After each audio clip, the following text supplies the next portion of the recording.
Gavin.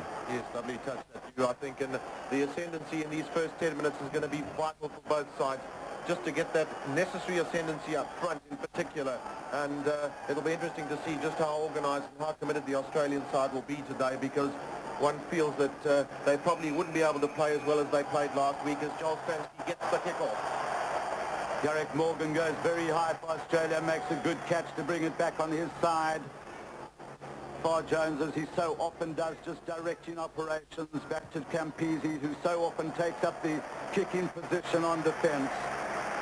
Takes a lot of the strain off young Scotty Bowen, who's just playing in his third test today. So this was a vital area for South Africa. Interesting that they're taking a two-man line out. Really Schmidt cleans up. Tim Gavin was the man doing the tackling. Robert de Preer so often happens with the early hoist. Campese under to Olympia's charging. Very solid by Campese.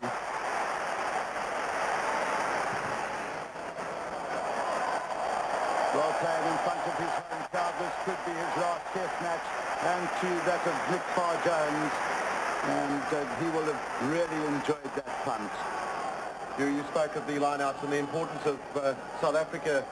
A very, very poor effort last week in the line-outs, and they've certainly been working hard behind closed doors this week on their game plan in the line-outs.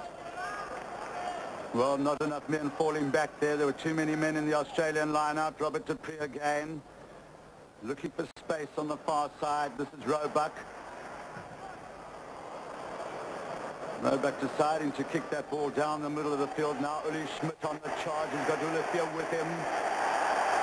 Good tackle there by Damian Smith, who's a very good defender. Now Joel Stransky gets his first touch of the ball. Campese made to do a lot of work all the time in the world to punt it back. Hasn't found his touch. Jacques Olivia Joubert, his first touch. Just for a momentarily looked to run there, but has found a very good touch down the side touchline. Well, the big question, of course, is whether South Africa will change their game plan from the first and second test with the inclusion of André Joubert. And our information is that there are possibilities that South Africa will spread the ball wider than they have thus far and utilize the strengths which exist for them.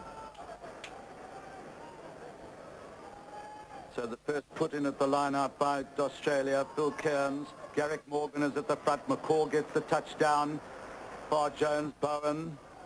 Only 20 years old is Scotty Bowen. Nicely taken by André Joubert. Had help there from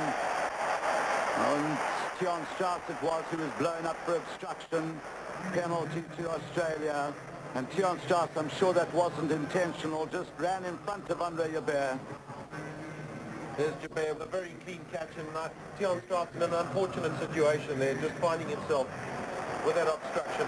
And Marty Roebuck, who's kicked reasonably well for Australia in the test series thus far, has a longer kick than normal. We were looking at the surface a little bit early on as well, and it's a pretty firm and hard surface. There was wind predicted for today, but it looks pretty much like it's quiet out there. So a lengthy kick for Marty Roebuck, who's a very accurate close-in goal kicker, and obviously very vital psychological blow that Australia would need if this kick goes over.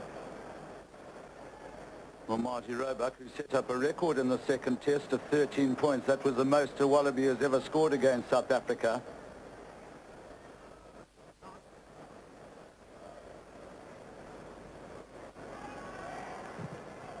And he's turned back. There's no mistake in that one. Touch judges just confer with each other just for a moment, so they just make sure that both agree that that was straight through the uprights. And that man, Bob Dwyer, will... Well, he's a tense gentleman at these games. There's